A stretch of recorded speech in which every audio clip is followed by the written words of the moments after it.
This is a quick video I wanted to do regarding how I view some aim scenarios in Kovacs or AimBeast or Aim Labs, and also what it looks like in the game as well. But one of the ways that I view bots or players moving across the screen is like how much space they move across the screen.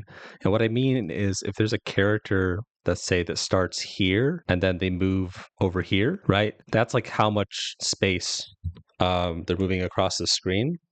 That's very different than the technique of them going from here to here, right? So here you're using more of your fingertip depending on your mouse sensitivity, and here you're going to use a different technique than you would going from here to here, right? And here to here. So for scenarios, like let's say static, this is like micro dots, right? For there could be one wall, I don't know, 6 targets wide. So you go from here to here to here, right? And these are very different techniques.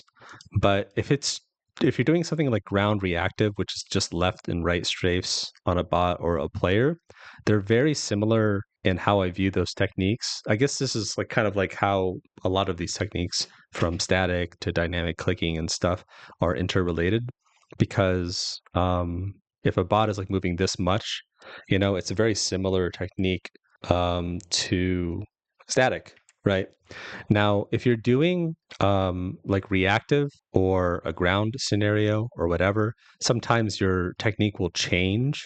So like the ground scenario will start from A, go to B. That's like kind of like a wider use of your muscle. Like maybe your forearm if you're on like 35 cm like I am, and then it goes back here.